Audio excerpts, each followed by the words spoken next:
Radio Lomé, il est 12h30 minutes.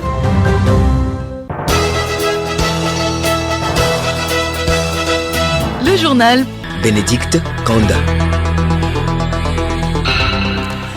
Merci de nous rejoindre pour le journal de la mi-journée sur Radio Lomé. Madame, Monsieur, bonjour. Au sommaire, lutte contre les différentes formes de criminalité au Togo. Le gouvernement renforce le dispositif de surveillance à la frontière ouest dans le district autonome du Grand Lomé. À suivre dans ce journal la série de mesures annoncées. L'engagement féminin au cœur du Forum national des jeunes filles ouvert hier à Lomé. Objectif, faire entendre leur voix auprès des décideurs. Le magazine Santé Plus revient sur le schéma vaccinal du R21 Matrix M, le vaccin qui protège les enfants contre le paludisme. Et puis sport, football, jour J-3 pour la 7e journée des éliminatoires de la Coupe du Monde 2026. Les éperviers du Togo continuent les préparatifs en vue d'une bonne prestation vendredi face à la Mauritanie. radiolomé.tg. Bienvenue à tous. D'abord, la 23e réunion de la deuxième session du cadre permanent de concertation CPC se tient depuis hier à Lomé. À l'ordre du jour, le bilan des dernières élections municipales et des échanges sur la situation socio-politique du pays. Maître Kassona Traoré, président du CPC.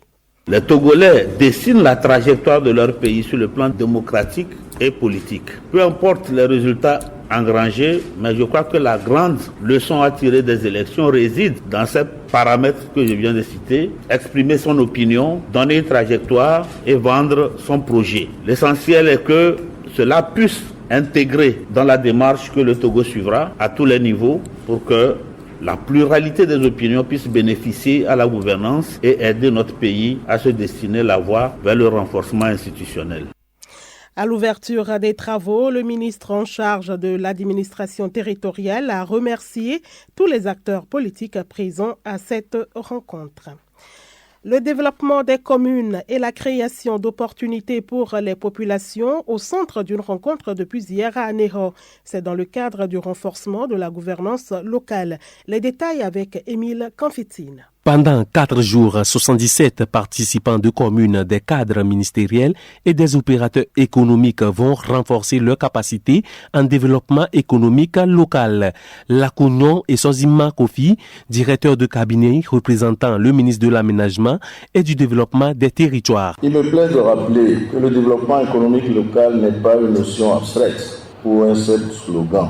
Il s'agit plutôt d'un processus vivant, participatif et profondément inclusif qui vise à mobiliser toutes les forces vives d'un territoire, notamment les élus locaux, les services techniques, les opérateurs économiques, les organisations de la société civile et les citoyens dans leur ensemble. C'est en mutualisant les énergies que nous pourrons bâtir des communes résilientes, capables d'attirer les investissements, de créer des emplois décents, de valoriser leurs richesses et de répondre efficacement aux défis contemporains.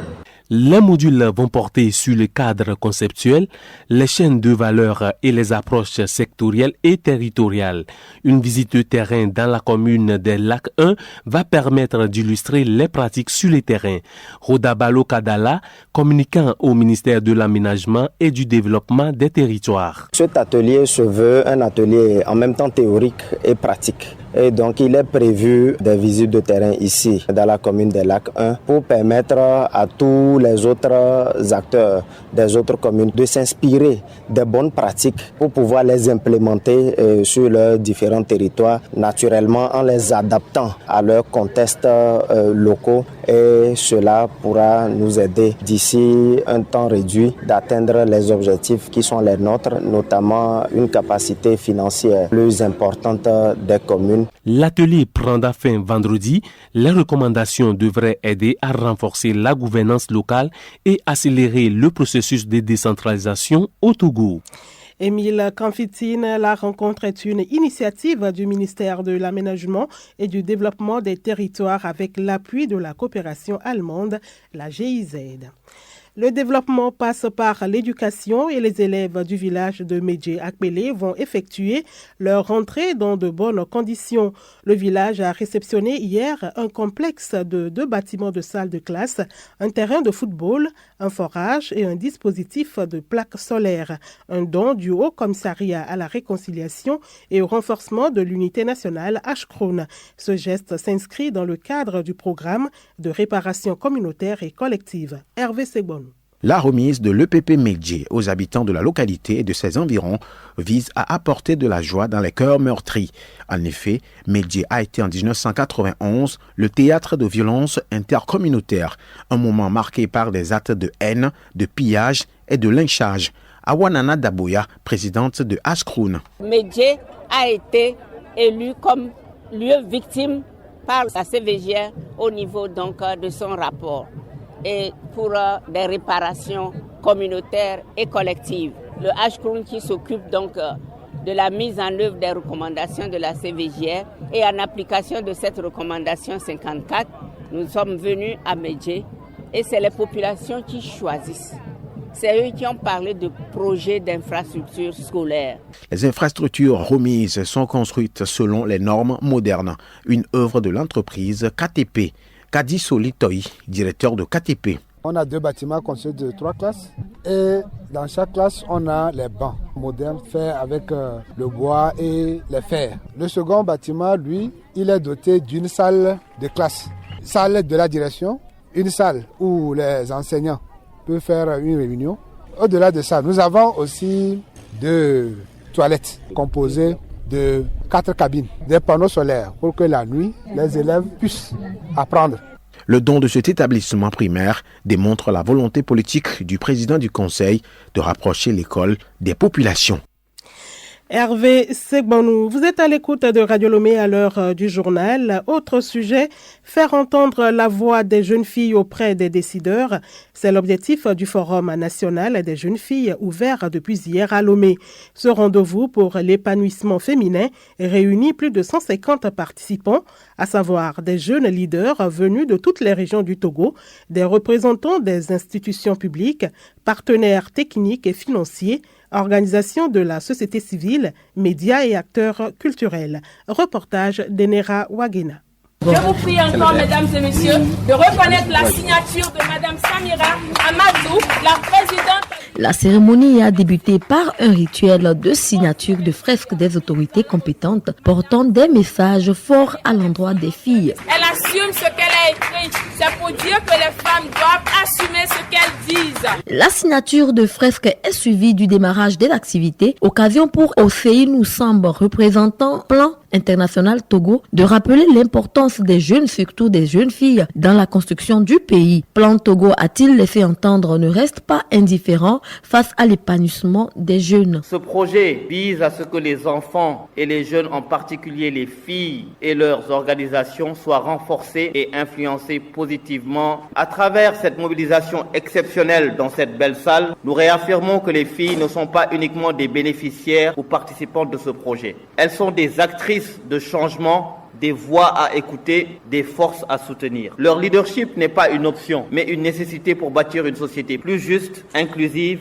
et participative. On notait la présence à cette rencontre de nombreux jeunes, parmi lesquels d'aucuns se sont illustrés à travers des prestations de danse et de slam. Ils deviendront adultes, décideront. J'ai appris que l'enfant est un miroir fidèle, où ces enfants seront les seuls à pouvoir parler. Donnons le meilleur aux enfants. Donnons le meilleur aux enfants. Chers parents, donnons le meilleur aux enfants. Les filles sont plus exposées aux dangers. C'est le point de vue de Madame Zissou Klassou, ministre de l'Action sociale, de la solidarité et de la promotion de la femme. Elle lance un appel fort aux jeunes filles qui ont selon elle des droits, mais aussi des devoirs. Regardez autour de vous. Vous avez un beau monde qui vous entoure. Chaque acteur fait sa part. Vous réclamez des droits. N'oubliez pas que vous devriez apporter votre pierre à la construction de la nation togolaise. Vous faites partie des couches vulnérables. Vous êtes guettés par des dangers. Écoutez vos parents, écoutez vos éducateurs, tout ce qu'ils vous diront. Donc ça devrait commencer par vous-même. Et nous sommes là pour vous accompagner. Zinsou Klassou espère que ce forum conscientisera les filles togolaises, ce qui est d'ailleurs le but ultime de ce forum. Ce forum est organisé par le Youth Panel du Togo en collaboration avec Plan International Togo. Santé à présent, renforcer la sensibilisation autour de la vaccination contre le paludisme. Le ministère de la Santé met à contribution les médias. L'institution a organisé une rencontre d'échange hier à Lomé. Objectif, partager avec les journalistes des informations sur l'efficacité du nouveau vaccin anti-paludisme. Le point, Abiré Lemon.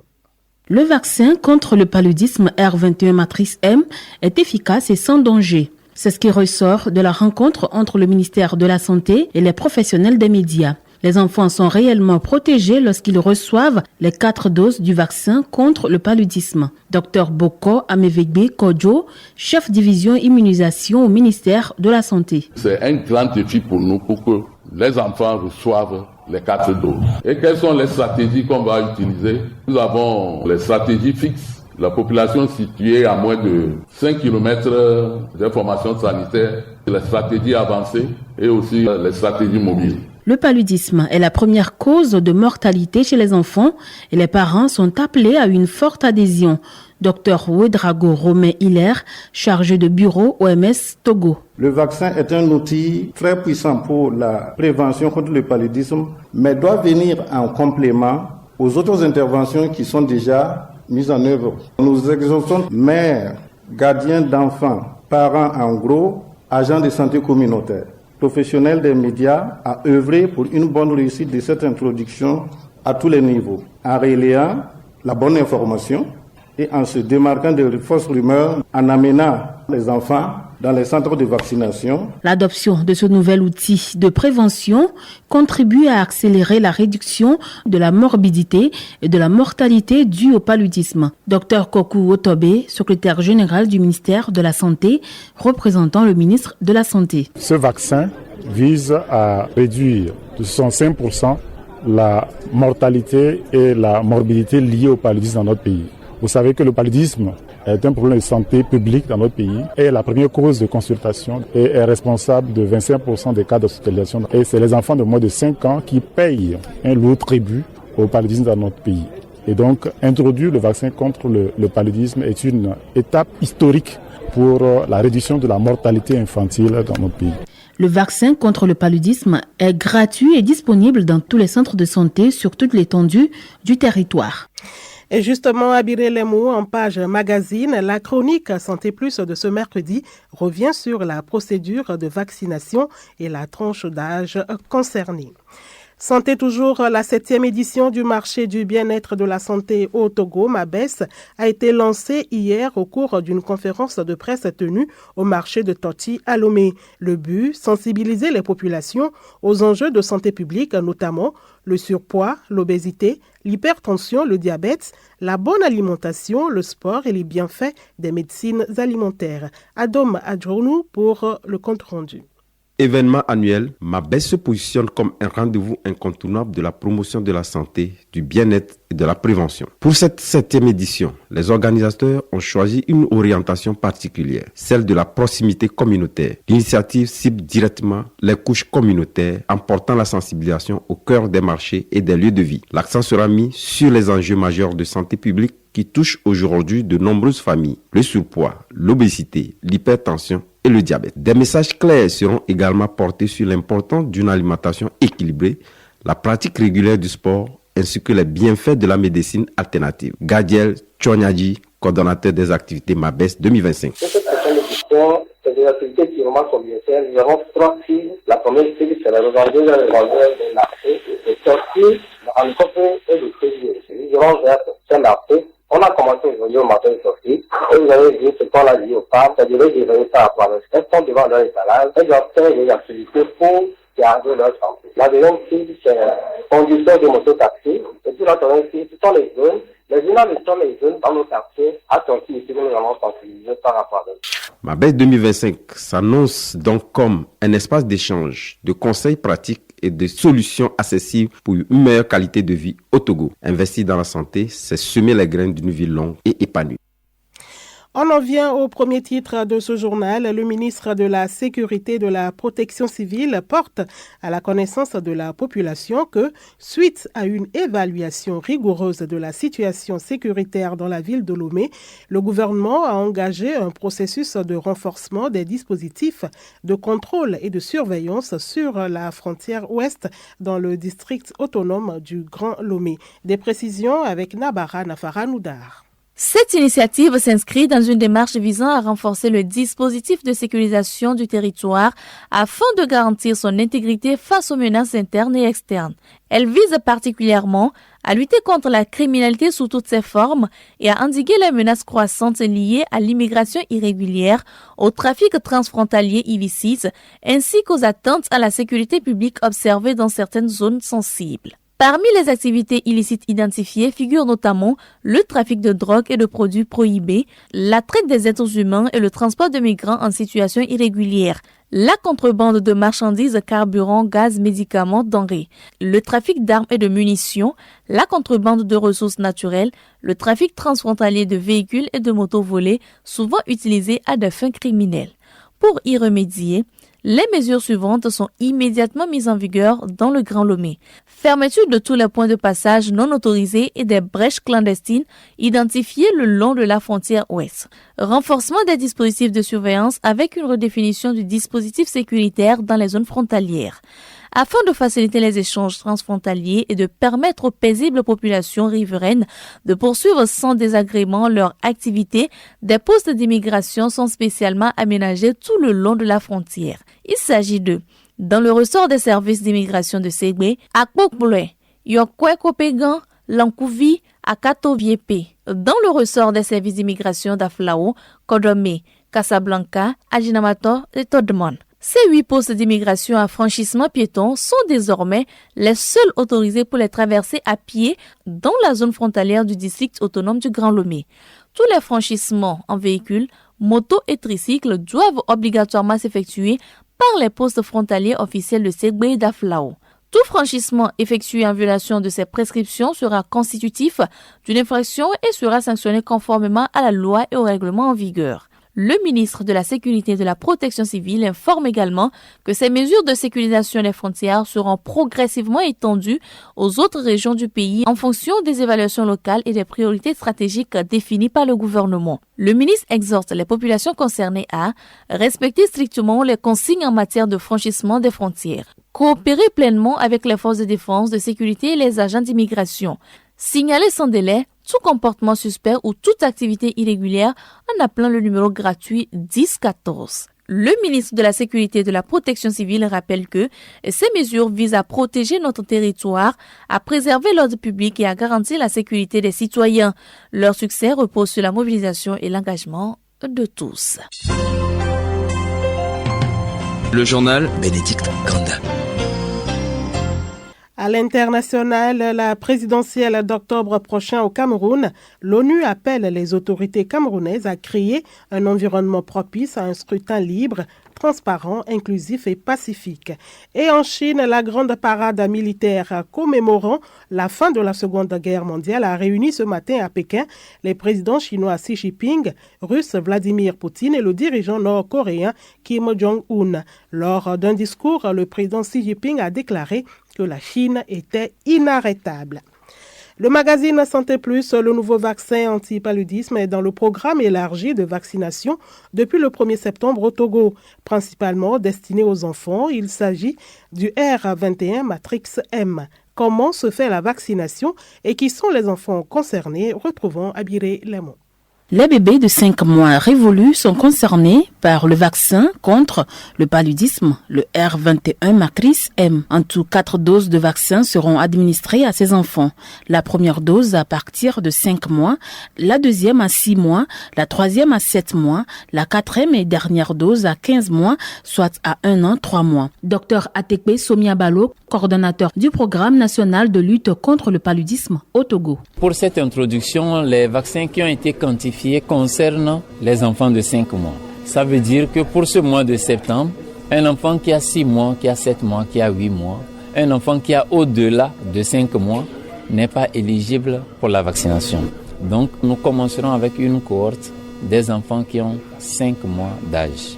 Et donc après le mois d'octobre, tous les enfants qui auront 5 mois, donc ceux qui avaient 4 mois, qui auront 5 mois, seront comptabilisés ainsi de suite. 5 mois parce que avant 5 mois, les enfants ont encore les anticorps de leur maman qui les protègent contre le paludisme notamment. Les études qui ont été faites ont montré que c'est à partir de 5 mois que le vaccin montre son efficacité. Cette opération de vaccination s'ajoute à un ensemble de mesures déjà déployées par le gouvernement togolais pour lutter contre le paludisme, une maladie fréquente et un enjeu de santé publique majeur au Togo. Ces mesures sont entre autres l'utilisation des moustiquaires imprégnés, la prise des comprimés par les enfants et les femmes enceintes, ainsi que la destruction des gîtes larvaires pour réduire les moustiques. La page sportive football, les éperviers du Togo jouent en déplacement la Mauritanie vendredi prochain pour le compte de cette rencontre de la 7e journée des éliminatoires de la Coupe du Monde 2026. Nibombe Daré, sélectionneur national, et ses poulains peaufinent les derniers réglages à Lomé. Solim Lemon. Ce mercredi, les éperviers au grand complet ont eu une seule séance à huis clos sur le terrain de l'université de Lomé. Mardi après-midi, pour le compte de la deuxième séance du jour, au stade de Kégué, Marouf Tchakeyi, Steven Nador et Kevin Boma ont rejoint le groupe, portant ainsi à 24 le nombre total des éperviers retenus pour ces 2 journées. Cette séance de l'après-midi, première avec ce nombre conséquent, a été consacrée à la première mise en place tactique axée sur les fondamentaux défensifs. La bande Anibombe Daré a été motivée hier après-midi au stade de Kégué. Une délégation du ministère des Sports et des Loisirs ainsi que celle de la Fédération togolaise de football FTF ont rendu visite aux éperviers à Kégué. Ces 2 entités ont été conduites par Guy Akbovi, président de la FTF. La rencontre de vendredi se déroule à 19h au stade municipal de Nouadhibou en Mauritanie. Autre regroupement, les éperviers dames préparent activement le dernier tour préliminaire de la Coupe d'Afrique des Nations CAN Maroc 2026. Elles sont en regroupement depuis lundi à Lomé. Des ajustements ont été faits dans la liste de départ pour pallier certains forfaits. Ainsi, Kai Tometi, sélectionneur national, a fait appel à Aboudou Rachida, Adinda Mousseretou, toutes 2 de l'AS OTR de Lomé, et à Guédé Adjo Judith de TDS Togo. Elles viennent remplacer Wodioukou Apefa Afi, Aoui Abigaël et Yaya Tekiatou. Après une séance mardi basée sur la récupération, ce mercredi, les éperviers dames ont eu une double séance à Agbodrafo. En rappel, le Togo va s'opposer en octobre prochain au Burkina Faso. Le vainqueur de la double confrontation sera qualifié à la phase finale de la CAN Maroc 2026. Salim Lemou. Et pour les passionnés des jeux de hasard, voici les résultats du loto matinal de ce mercredi 3 septembre 2025, tirage numéro 368. Les 5 premiers numéros sont 10, 28, 40, 22 et 20. Les 5 derniers numéros sont 45, 21, 69, 71 et 30. Et pour terminer, l'information insolite du journal se passe dans un avion. Aller aux toilettes dans un avion peut parfois virer au cauchemar. C'est ce qu'ont vécu les passagers d'un vol en Australie. Le trajet de 6 heures a été marqué par une panne totale des sanitaires à bord. Selon plusieurs voyageurs, le personnel de bord leur a proposé de se soulager dans des bouteilles ou d'utiliser les sanitaires hors service malgré ce qui se trouvait déjà dedans.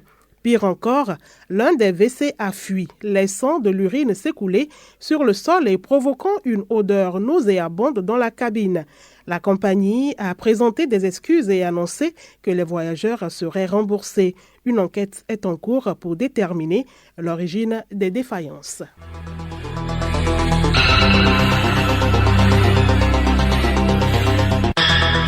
Madame, Monsieur, voilà, ainsi se referme cette édition de la mi-journée. Merci de votre aimable attention. La principale information du journal, la lutte contre les différentes formes de criminalité au Togo. Le gouvernement renforce le dispositif de surveillance à la frontière ouest dans le district autonome du Grand Lomé. Vous avez suivi dans ce journal la série de mesures prises. Passez un excellent après-midi en compagnie de nos programmes. Au revoir.